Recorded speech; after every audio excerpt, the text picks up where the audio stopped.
first and foremost, we're going to have to call me Dragon by my nickname so I don't get confused when you're referring to Justin, because my first name is actually Justin. So let's get that clear first, and then let me dig into early money stories. So that's a challenging one because money was always really tough growing up. I think that's one of the reasons I'm so financially successful today, is because money was so tough growing up, to the point that like it was stressful for me to ask for a new pair of soccer shoes when my soccer shoes were worn out. And, money was like, we weren't like poor, like we lived like dirt poor. We had a house over our head and, had clothes on our backs and everything like that. But we were definitely on the free lunch program at school. So we were like kind of lower middle income. And ultimately, third grade and on, my mom basically raised me as a single mom with three boys total, which is a total handful. So kind of just like, my earliest memories of money with my family growing up are that it was always a struggle. Like it was just such a struggle. And so as a child, one of my dreams was to be rich, to become a millionaire or a multimillionaire. And I was actually incredibly good at earning and saving money because I was always an entrepreneur.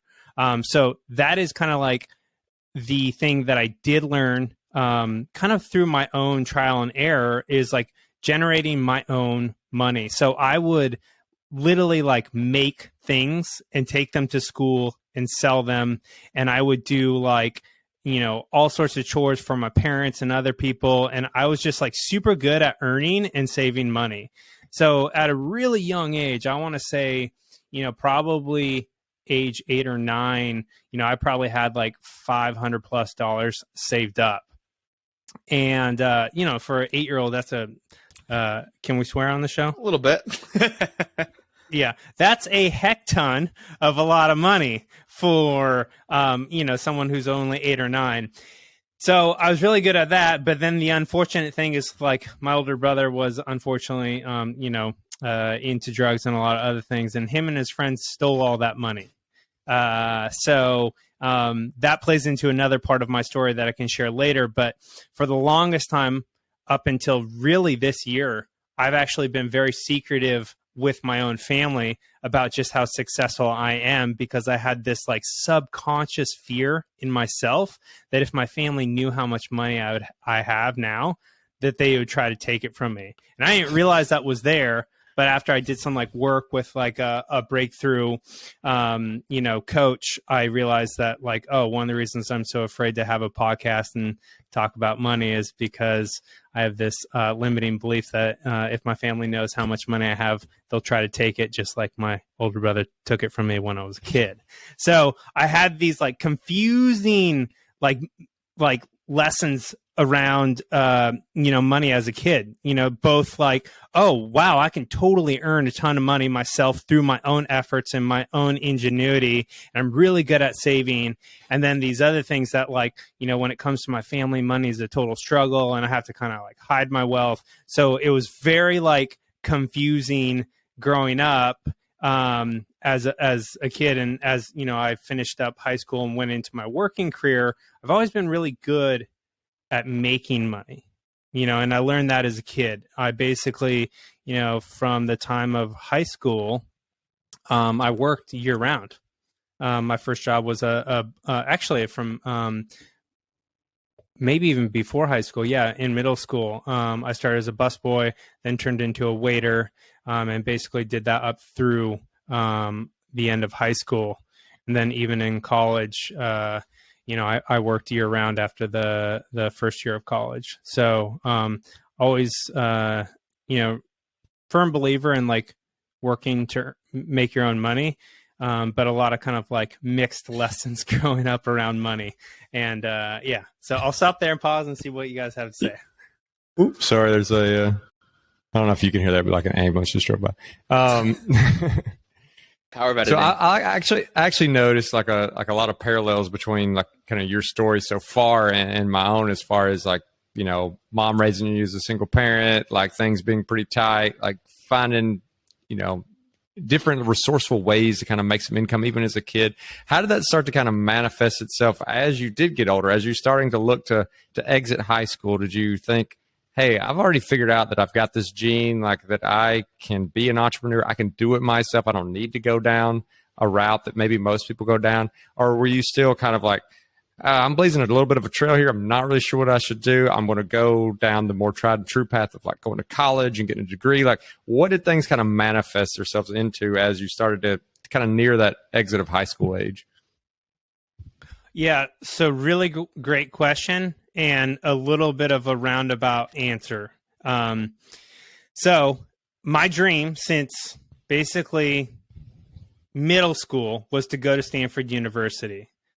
And I basically asked myself from, you know, pretty much like 5th grade to 12th grade for 7 years, I'd ask myself the singular question in everything that I did. Will this help me get into Stanford, or will it hinder me from getting into Stanford? So basically every action I took for 7 years was literally based around that. So I was like one of those kids who was like in high school, you know, president of Key Club, president of Honor Society, you know, captain of Knowledge Bowl. I was in Future Business Leaders of America. I was captain of my high school team. I was captain of my club team. And literally, you know, was one of the top students in my high school. But my high school was like, you know, tiny high school in, you know, no, like a small town in Washington State. So I knew I had to like do everything. So, you know, senior year, I applied to get into Stanford and I got waitlisted. And, you know, there was still a chance. It was like, it's not no, but it's not yes. So very confusing. And then eventually, they ended up only letting, I think, 8 people off the wait list. And I think I was number 16 or something like that. And so I was like so freaking close. And this crushed me. Literally, that was the biggest goal I'd ever had. And, you know, I missed it. And I didn't want to go anywhere else. Like Stanford was the place I wanted to go. I just felt the call to go there. My dad went to business school there. You know, I knew it was kind of like the entrepreneurial center of the world, and just like so much, like I just felt like intuitively called to go there. So instead of going somewhere else, you know, basically I sat in my despair and disgrace, and my mom came to me and she said this thing that I'll never forget. She said, "Justin, you can either let this break you, or you can let it make you." And that hit me like lightning. And I was like, I'm going to make this make me. I'm going to reapply. I'm going to take a year off. I'm going to get all new, you know, SAT scores. I'm going to get all new recommendations, and I'm going to take a gap year, and I'm going to go, you know, live abroad, and I'm going to do this again. So I basically spent the next like 3 to 5 months kind of like getting everything, like redoing everything. And I applied early decision this time instead of like the regular decision deadline. And I actually got a phone call from Stanford, which they don't do. And they, you know, I got on the phone with them, and they're like, "Hey, we just want to let you know that this is one of the best applications that we've received all year. Welcome to Stanford." And like, it makes me cry still talking about it, like so much like later, because like I didn't give up on my dream. I didn't let like just the fact because I missed the first time like hold me back from like trying again, like getting up and trying again and getting better and learning from that like, you know, all that failure, massive failure. So then I went and lived in, after that, you know, I was like super excited, like jumping all over the place, hooting and hollering, and it was awesome. But then after that, I went and lived in Barcelona for a year. And here's where the entrepreneur comes back out. So I gotten all these scholarships as a senior because I was like, I know you've talked to some other 5 people that are just like super awesome at getting tons of scholarships. Like I was that person in my small town. Like I just got a ton of scholarships. So I basically wrote to a few of my scholarships and I was like, hey, I'm going to go study Spanish abroad. Can I use this money to go study abroad? And they're like, yeah, to learn another language? Of course. So I basically got my gap year paid for through my scholarships. And like, I didn't have to work over there. I just basically, learned Spanish, experienced the culture, and learned what it was to live in another country. So that was kind of like, the entrepreneur in me got me to like get all those scholarships in the first place. And then again, that ingenuity, that entrepreneurial spirit, like got me to, be like, maybe I could actually use these scholarships for something else, in this gap year to like pay for this whole trip. So yes, then in Stanford, I kind of like, come like junior year, similar to you, Justin, I think I kind of just got like sucked into like, well, what does a successful Stanford student do? And like, what is the traditional path? And at that time, getting into like tech startups wasn't as popular. This is like 2002 to 2006. It was like basically all the top like Stanford students that were like business minded went into either investment banking or management consulting. And so like I, during my junior year, I actually stopped out and like just did an investment banking internship. And I was like, this isn't very good. And then I did another investment banking internship in New York, kind of before. It was actually after my senior year. Because I still had 2 quarters left because I had stopped out to go work. So I didn't quite finish in 4 years. And it was after that second internship in New York at Morgan Stanley that I was just like, this is not what I want to do. Because I basically looked around at everybody in there and I asked myself, like, do I want to be like any of these people? Like, do I, and let me like rephrase that. So take that out. I asked myself, do I want the life that any of these people I'm working with have? And the answer was no. Like I did, like, no offense, but like they were so stressed out, losing all their hair, out of shape, always working, not with their family. And yeah, they earned a heck ton of money, like a ton. But I was like, there's a million ways to make money. And this is the most like mind-numbing, monotonous, boring, like spreading comps and like all this. Like, I was just like, no, there's got to be another way. So I went back to finish my last 2 quarters at Stanford. And this is after all my like classmates had graduated. This is basically the beginning of 2006 going into the 2006-2007 school year.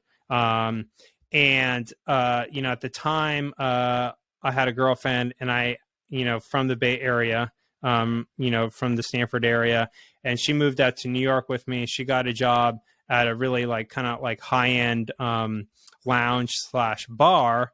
And they asked her, after I'd come back to Stanford, if she would run their flagship bar in West Hollywood, California. And she asked me, she's like, should I take it? And I was like, heck yeah, and I'll join you. So then I went down. I stopped out again, and I went down to LA, and I basically asked myself, well, the thing that I had done, both in college and in Barcelona that I was so in love with was like nightlife, like nightclubs. Like I loved the combination of like music and culture and art and design, like all like put together. and fashion as well. It was all like one thing. I was like, well, I mean, I want to be a nightclub owner. Like, that's what I want to do to make money. So basically, I get down to LA, and I don't have a job.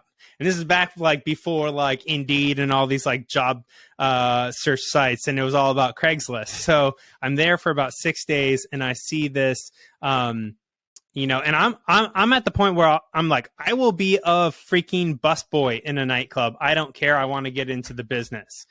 And I see this posting on Craigslist for a nightclub, the general manager of a nightclub in Hollywood. And I'm like, oh, doesn't hurt to apply. So I literally submit my application, and no joke, within like 2 hours, they like call me, and I answer, and I pick it up, and I'm like, and they tell me it's them, and they're like, when can you come in for an interview? I was like, I could come in today. And they're like, great. How soon can you be here? And I was like, I could be there in like 2 hours. And I was like, and they're like, great. And I was like, okay, I'll be there in 2 hours. And I got there. They interviewed me for about 20 minutes, and they looked at my resume, and they saw Stanford and, Morgan Stanley and some other investment banks and like all these things. And they're like, awesome, you're hired. When can you start? And I was like, tonight. And they're like, sweet, see you at 7:00. And then I come in at 7:00 that night. And, the club looks terrible when the lights are up. But then, they turn on the fog machines. They turn on all the candle lights on all the tables. And, the kind of like overhead dance lights come on, and the main lights turn off. And it just like gets sexy and super beautiful and like just alluring.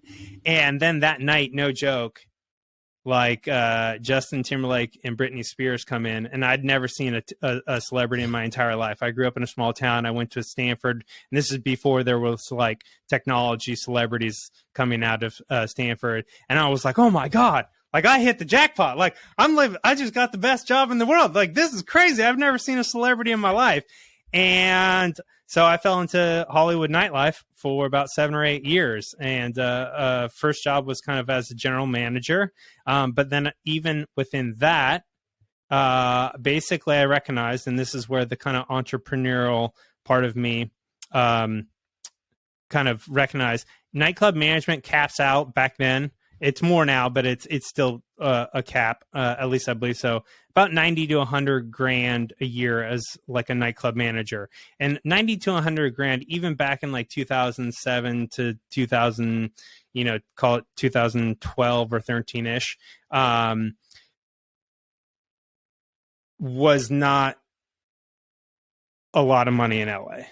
Like, I wasn't going to be living a super great life, and it was actually, I was there from 2007 to almost then to 2013. So it wasn't a lot of money. And I was like, okay, where's all the money? And all the money is in table service. So this is like where people go and get bottle service. So anyone who's been to Vegas and gotten a table and gotten bottle service will know what I'm talking about. If you've never been to like New York or Miami or San Francisco, even San Francisco, like bottle service isn't very big, but like LA, Miami, New York, kind of like those major cities, and try to go out to nightclubs, it's all about the bottle service. So I basically recognized that there was a gap in the market. So back then, all the VIP hosts in LA, for whatever reason, were all female. Whereas I had been to Vegas, and in Vegas, most of the VIP hosts that take care of the table clients are all male. And so I went to the owner of the nightclub company that I was working for that had a few different nightclubs. And I was like, hey, I really love, being a nightclub manager, but I feel like I've learned everything I could learn, and I want to do something else. I still want to stay with the company, but I have an idea of something else I want to do, and I think I'd be really good at it. And he was like, what's that?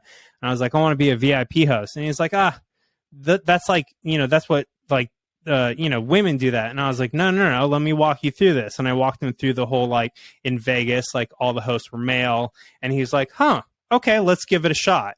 And I was like, but I also want to bartend just in case that doesn't work out.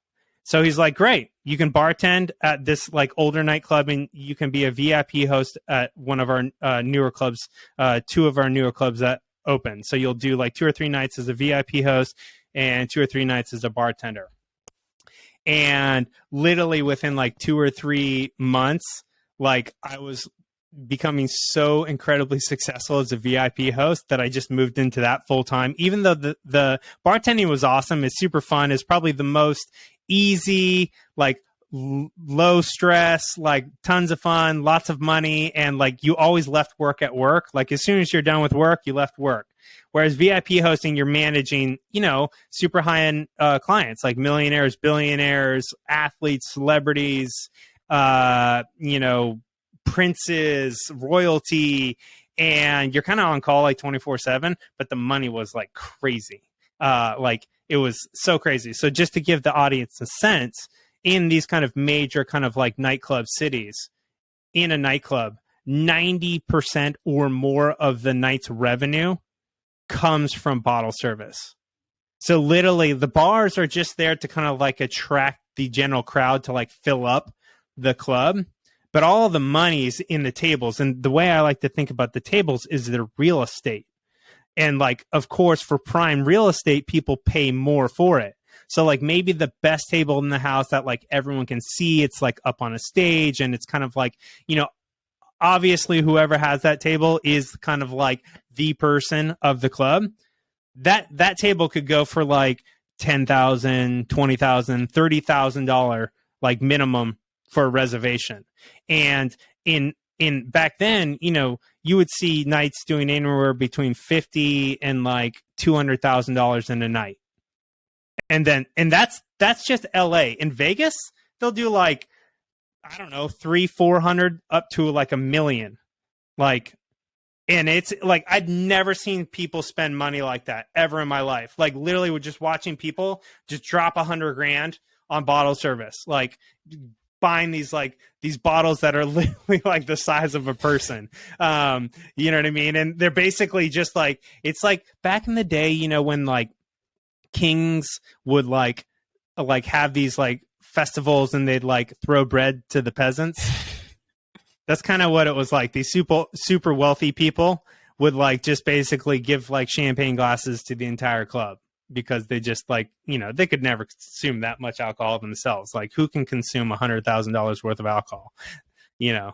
So I'm going to pause because I know I'm going all over the place here, and I want to make sure you guys are able to ask any questions. But this is all kind of like, you know, a big part of my money journey. Yeah, I do want to kind of dig into mindset, and I don't mean to drag you into a dark place that you might not want to go, but I know that, you know, it sounds awesome from the revenue perspective, but you're kind of living that club life for 6 years. I know you've publicly posted about struggling with addiction, depression, anxiety during that period. Like, you know, you're partying, drinking, doing maybe some drugs, like multiple nights a week.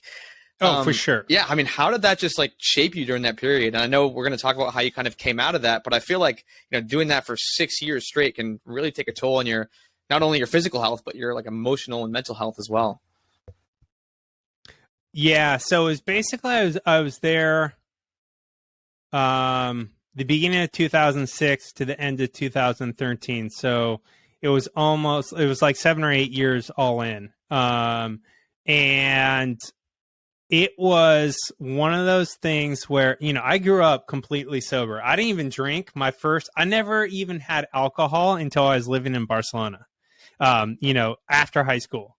And that was like the first time I'd ever like had alcohol and actually got drunk. And then in, you know, college, I, you know, got into drinking, but I never really got into any drugs.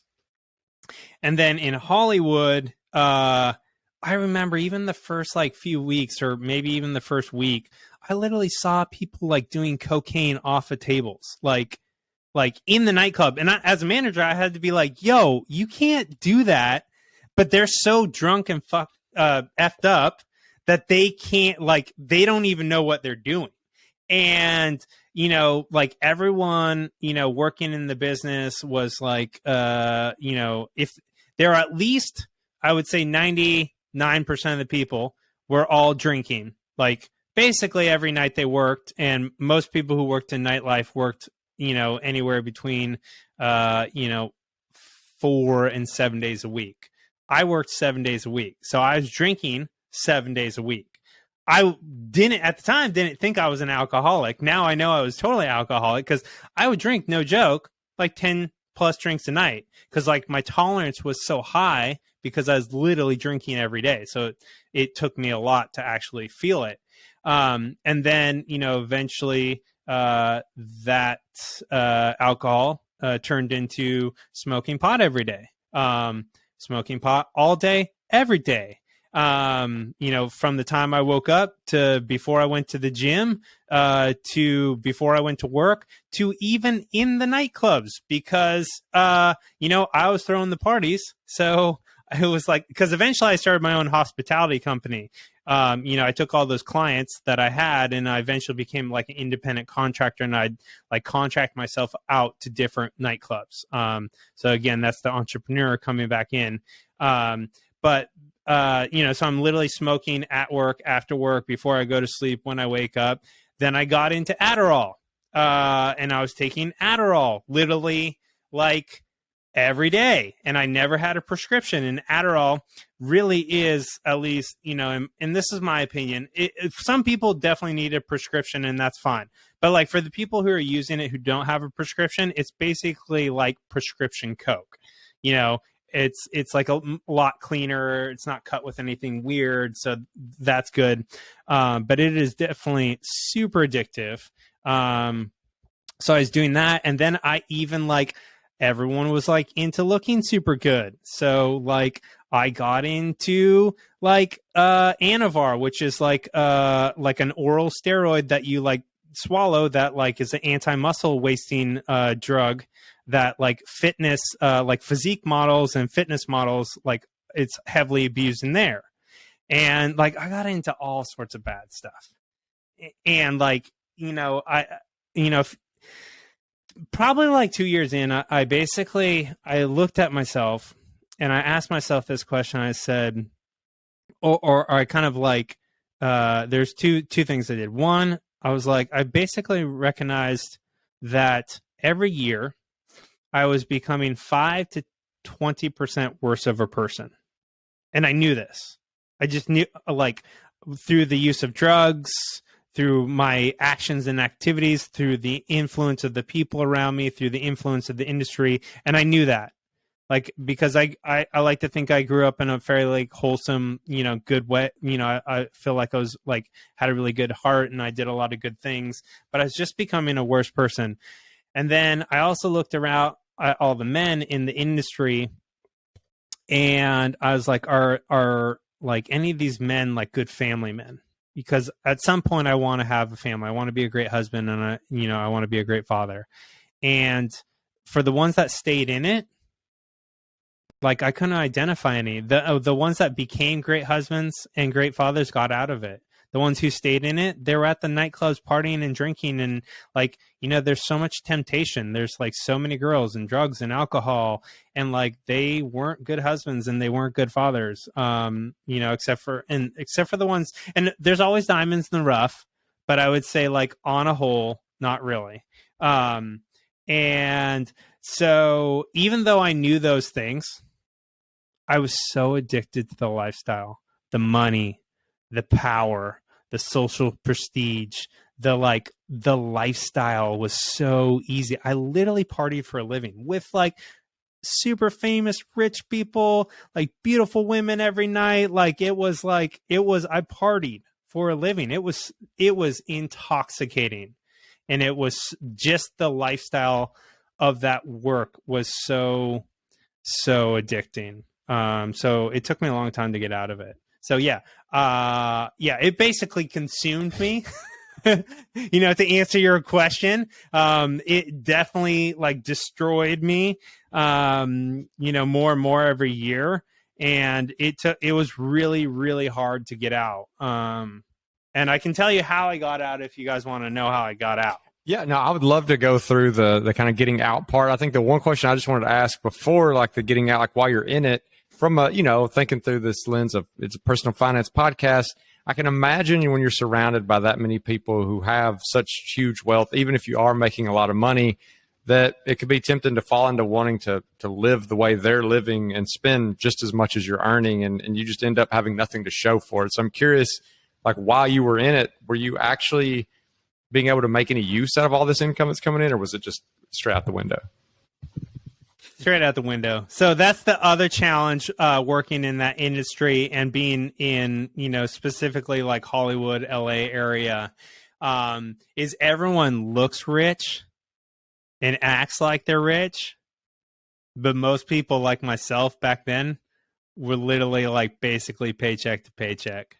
It was all a beautiful facade. I had the Range Rover, the nice condo. I was eating out at the nicest restaurants every day. But like, I didn't have anything saved. I had a negative net worth, basically that whole time. I never paid off my student loans, from college. I had credit card debt. And like, that's why, like, I tell people all the time, if I knew what I know now about like financial independence, I would easily be a decamillionaire, if not more, because I was making like $200,000 to $300,000 a year.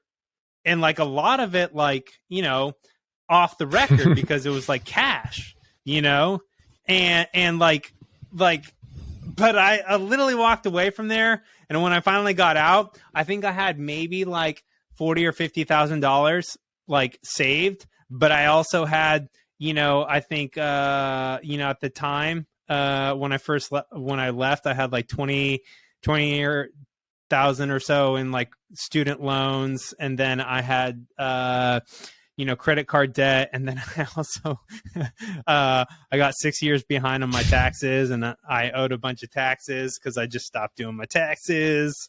So yeah. So nope. Made a lot of money, but didn't keep a lot of money. So let's fast forward to some of the good parts, Dragon. And I know you went from, I think it was negative 80K net worth to over $1 million in it was 2 years and change. Correct me if I'm wrong, the exact timeline there, but that's crazy. Yep. That is like an astronomical gain from negative 80 grand to over $1 million. How'd you do it? Yeah. So eventually I got out of nightlife, because I basically realized that like, if I stay in here, like I'm not going to be the man that I want to be. And I have to, in order to, become the man I want to be, like, I'm going to have to build towards that. It's just not going to happen overnight.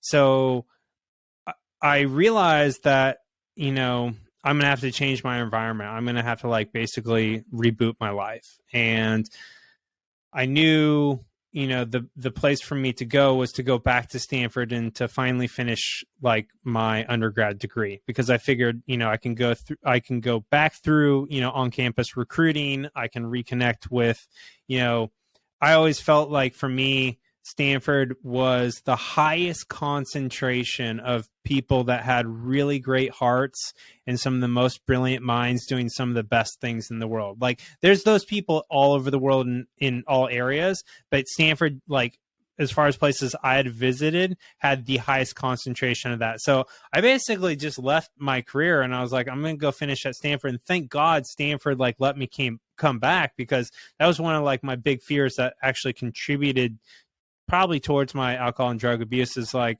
I was like, I never finished my Stanford dream, and I thought I wouldn't be able to go back. But thankfully, in large part to, my relationship with my then friend, later girlfriend, and now wife, she really supported me going back. And she actually helped me move back. So they were totally happy to have me back, and came back to Stanford. And just in order to kind of like fast forward through the story, and I've shared this on my own podcast, basically by sheer destiny or coincidence, I ended up meeting the founder and CEO of a company that was started at Stanford University in a class, and I became one of the founding team members of that company. So I was actually employee number 4, and that I specifically chose, that in the beginning he was like, do you want to do operations or you want to do sales? And I was like, well, I've kind of been a salesperson all my life. Like, I'll do sales. And, you know, in the beginning of all this, and, you know, listeners can go listen to my podcast because I'm making this seem like it was so easy. It was really hard, but it's like a long ass story. So I'm not going to get into it. So basically what I recognized as I was doing sales for the company is that I had, you know, autonomy of my schedule. I had, you know, as long as I hit my numbers, my sales numbers, my company did not care how much or little I worked. They literally did not care. They're like, you hit your numbers, however you do it, we don't care. And so basically, I just focused on learning how to earn as much as possible. So there's a few things I did. One is I got mentors in my field, so B2B tech, like sales mentors, and they basically taught me what my true potential was. Because before getting those mentors, I was like, oh, you know, I make 150 to 200 a year. And then basically they're like, no, Justin, like you can make 500 to $1 million a year. Like the top salespeople in Silicon Valley make 500 to $1 million a year. And I was like, what? Like I just had no concept of this. I just didn't know. You don't know what you don't know. And so basically they mentored me, coached me on how to like become that good of a salesperson, how to negotiate my compensation package with my company to ensure that I could actually earn that kind of money. And they really just like believed in me and they believed in my potential. And basically, as I was doing that, I also discovered financial independence. So this is the very end of 2017, the beginning of 2018. So I basically, through listening to Tim Ferriss podcast, I hear about this Mr. Money Mustache. I'm cleaning, like as I'm cleaning up my back taxes, you know, I went and got professional help to clean up all my back taxes as well as my credit. I was like, I want to go like check out that Mr. Money Mustache because I need some like inspiration to get caught back up. Like, you know, and then I went down the Mr. Money Mustache rabbit hole. And so as I started earning more and more, I became more and more frugal. So I just got like, I just went on this like 2-year like hyper frugality, like literally to the point where I was like, babe, I don't want to even go to the movies anymore. Like, and that did not go over well. And I can like talk about that in another podcast. So as I'm starting to earn more and more money, I'm learning all these financial like independent skills. And I'm, again, super hardcore entrepreneur. I'm like, well, what's the fastest way for me to learn on all this? Well, I'm going to start my own financial independence mastermind.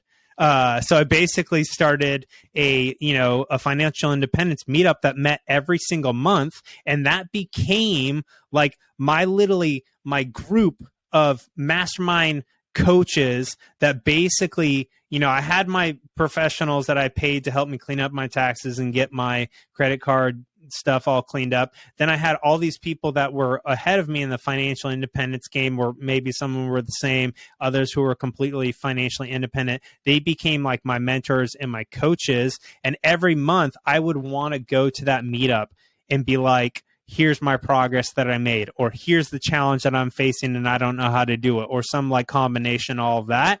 And so basically, you know, I started to earn, you know, $500 to $1 million a year. I never broke $1 million, but not yet. But I earned a lot of money, and I was saving an insane amount of money. And so basically in about 2 years, I went from negative 80 to over $1 million, and then became a multimillionaire about a year after that. But like, I would have never been able to do that if I didn't have mentors, if I didn't have coaches, and if I didn't have a mastermind. Like literally, like that was like the key for it. And it like, there's of course some luck, you know what I mean? Not everyone's going to be able to be like in, you know, super high, like B2B tech sales. Not everyone's going to be able to be like a founding team member, but there was a lot of things along the way that could have been distractions. You know, like they asked me to be like VP of sales or chief revenue officer. And like, I was like, I'm going to lose my free time and my autonomy, and my ego wants those jobs, wants those titles, but my spirit wants to be free, and my spirit wants to maximize the total amount of money I can earn, because most like top salespeople out earn like, you know, most of the executives, you know, in a B2B like tech sales situation. So that's essentially how I did it. And yeah. And I think, you know, it's a common thing we've heard a lot as far as when people first get introduced into like the FIRE movement, into this financial independence idea, sometimes they really, I wouldn't say overcorrect, but they go like deep into it. Like they get almost obsessed with it, like you said, to the point where I'm not even sure if I want to go to the movies. Now, like I'm curious, like how long that lasted. Like you're making that much money, you finally get that big nest egg, you've got this kind of like machine behind you. Do you start to let up a little bit? Do you start to figure out kind of what's important to you and where you're comfortable spending the money? 100%. So that's kind of what I've been doing the last couple of years, is really starting to like, you know, like feel out where are the areas that it actually like makes sense for me to like invest more money into the things that like really add richness to my life. Like, because I want to not just be financially rich, I want to live a super rich life in all the areas that are important to me. You know, things like travel, things like my health and my fitness. You know, health is wealth. And, you know, things like my own personal growth. So investing in coaches, investing in, you know, masterminds, and the things that are going to get me to the next level, right? Because like what got me here is not going to get me to the next level, right? I have to keep taking new different actions in order to get to each next level. So for me, kind of like the biggest investments now I'm making now are in personal development. So, you know, I've done fitness coaching. I've done like, you know, breakthrough, like business success coaching. I've done masterminds, and like, I'm just looking to continuing to, you know, invest in those areas, because that's the fastest way for me to grow. Because I'm one of those people, like, I love to work as long as it's work that I am passionate about, you know, and as long as it's in the capacity that I enjoy. Like, so for me, I've kind of found I really love to work about 3 to 4 hours a day, 3 to 4 days a week, you know, with plenty of vacation. Like, I freaking love it. Like, I love to progress and make an impact in the life and the lives of the people around me and my family. And I'm really good at it. And it brings me a lot of joy and excitement. So, you know, we're still not really going to the movies. It's funny. We actually went to the movies like the other month, and my wife was like, you know what? I don't like going to movies anymore because it's so much more comfortable on our couch. So like, do you know what I mean? But now I eat out at nice restaurants, like, you know, once or twice a week, you know, because for like 2 years, I didn't eat out at a restaurant, literally. So now I do that like once or twice a week. We definitely travel, you know, several times a year. I invest in like making sure like that, like I love to look good when I'm working out, because like when you look good, you work out better. I'm also, you know, I do a lot of stuff on Instagram, fitness related stuff. So it's like now become a part of my job. And, you know, this year I've actually really invested in kind of like creating my next 2 businesses, which are my podcast, my Alchemize Life podcast, and my fitness and money coaching program, which is called Fit Rich Vegan, elite coaching. So really investing in growing those. So, and for me, it's fun to spend money on those, especially when they're making money and they're profitable. And as you see, the more money you invest in them, the more money they make. And, you know, it's now I'm like working on the other side. And Cody and I talked about this in his interview. It's like, you can like, there's a floor to how little you can spend. Like there's a floor to like, you know, your expenses, but there is almost no cap to your earning potential. And as far as I'm concerned, if you're having fun and you're loving the ways that you're earning money, why not just like go see what that, you know, what that ceiling, like just how high that ceiling of earning is, So that's kind of where I'm at now. I'm definitely not like a hardcore frugal person anymore. I'm definitely still very frugal in a lot of areas that aren't important to me. Like I still am driving a 2012 Prius, but it's, it's the nicest edition with the like mock leather seats and all that stuff. And I'm considering getting a Tesla Model 3, but just the Model 3, like, and more so because of my, desire to have a fully electric car. I also I like crazy world changing people like Elon Musk and like Steve Jobs. Like, I just like people who are like so far out there that they're literally just like, yeah, they rub a lot of people the wrong way. They do a lot of like bad stuff, but they also do a lot of good because they're just like so aggressive with bringing their dreams alive. So, yeah, probably we'll get a Model 3 sometime in the next 1 to 3 years, but I'm taking my sweet time on it. Well, I definitely love that. And I just want you to talk a little bit more about, all the stuff you're putting out. You're super prolific with content. You mentioned the coaching program that you have and the podcast that you recently launched. But dude, you went from negative 80K to over $1 million to now a multimillionaire. You're like a workout fanatic. You've been sober for how many years at this point? I think September will be 8 years. So almost 8 years, depending on when this launches. You're like 6% body fat. Like, you're crushing in all areas of life, Dragon. And so for people who want to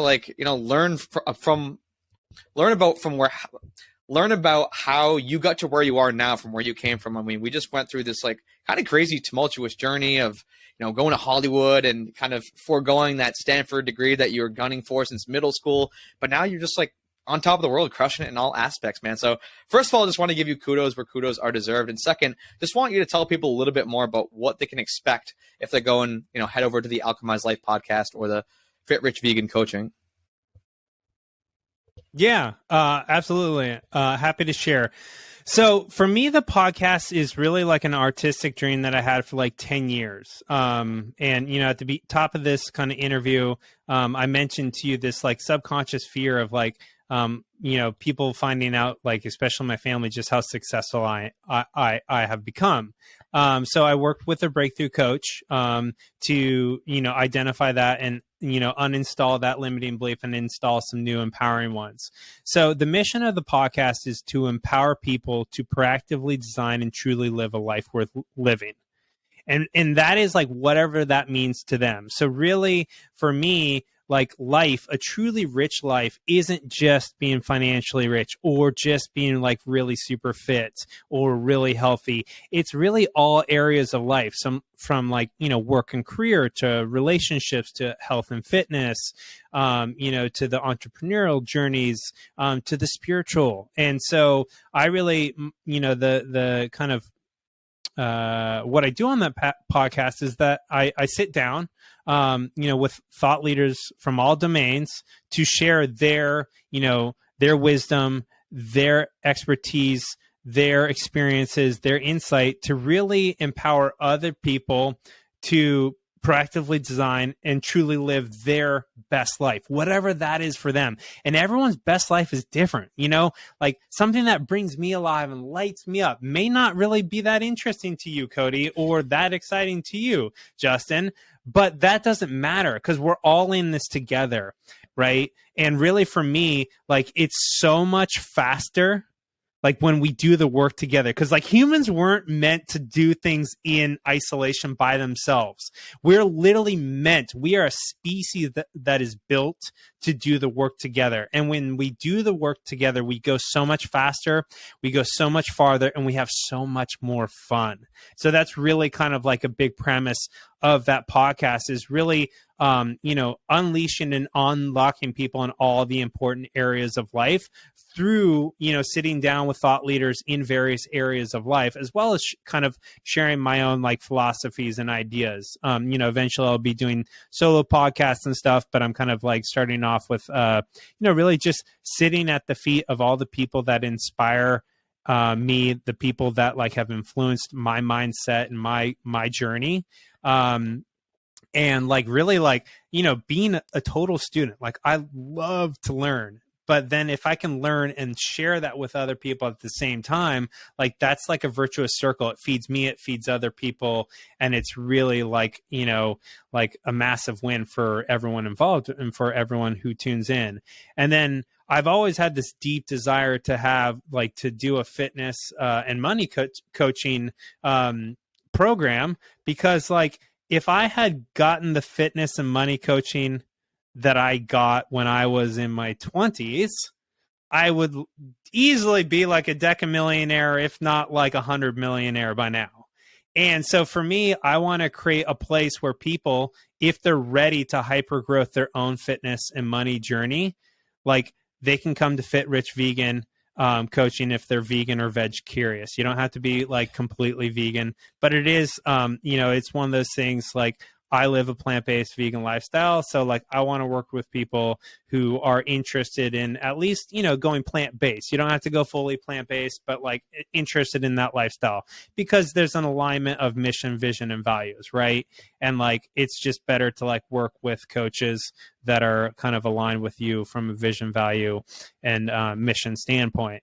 So for me, it's kind of like paying it back to like the younger versions of me, or the people who are just further behind on the journey, right? Not everyone has kind of the self-determination, willpower to like go down the financial independence rabbit hole, right? Like there's a lot of people who can do that by themselves, but still FI is really a total like subset, small percentage of the world. Whereas a lot of people, they need a program, they need support, right? And in my own journey, like I finally got the body of my dreams after 20 years of trying to do it by myself, when I just got an online fitness coach. I literally got the body of my dream in 5 to 6 months. And like, I'm just like, the lesson I've learned from myself and that I try to share with everybody is like, you might spend 10, 20, 30 years, or even an entire lifetime trying to figure something out, whether that's your fitness or your money or your relationships or some other important aspect of your life.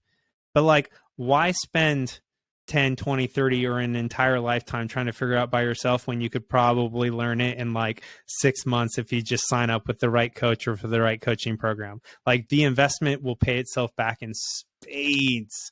And so like, I want to be one of those, you know, resources for people who are ready to like, you know, get their dream body and their, you know, achieve the financial success that they've been seeking, like in 6 to 12 months instead of, you know, 6 to 12 plus years.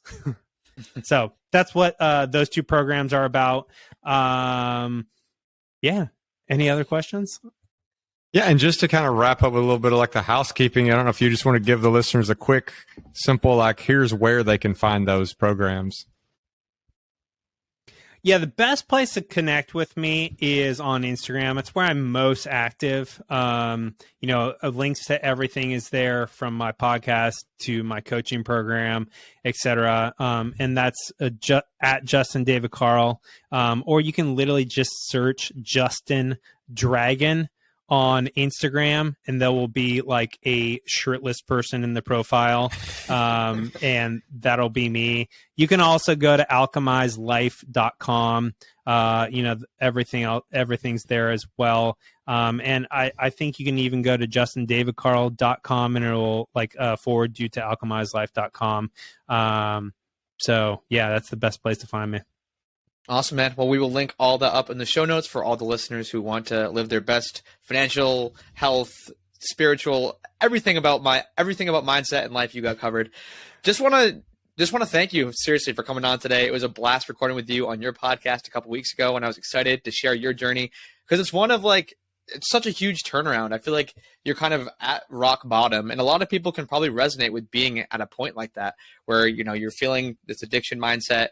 You're in the hole, you're negative net worth, 6 years behind on taxes. And now you're at just such a better position, not that many years later. So seriously, man, just want to thank you for coming on and sharing your story. Yeah. Can I share one closing thought with the audience? Absolutely. It'll take 3 minutes or less. Okay. Yeah, so this is something I try to share with everyone because it's kind of like part of my philosophy. So if you want to like hyper growth your life, there's 3 principles you should pay attention to. One is either the average of the 5 people that you spend the most time and energy with. The second principle is you are a product of your environment. And the third principle is you are what you consume. And this includes food, information, experiences, music, social media, movies, TV, basically anything you put into your eyes, ears, mouth, body, brain. So if you want to like hyper growth your life, make sure all of those principles, you're doing the best that you can to surround yourself with the 5 people that are like pulling for that next level of you. And the coolest thing about the day and age that we live in is like you can literally have your top 5 or at least your top like 2 or 3 be people that would never even give you the time of day by listening to their podcast, consuming their social media, etc. Literally, you can just like be in their minds all day. So like even if you live like in some place that has no positive role models, they're all there for you online. And then if you want to like radically transform your life, change your environment. Go to an environment that you know is going to support you. Obviously, you all saw me do that, how I went from Hollywood, which was an environment that was destroying me, and I went back to Stanford and it remade me. It rebooted my life. And then the same thing with what you consume. So obviously, you know, Cody and Justin, I'm a huge fan of your podcast. Like listening to your podcast, that's like consuming information that's going to empower your life. And so like read those books, listen to those people that inspire you and call for that next higher version of yourself. And if you just focus on those 3 principles, literally year over year, you will like literally be on an exponential growth curve. And you'll look back 5 years later and be like, holy shit, like look how freaking far I've come.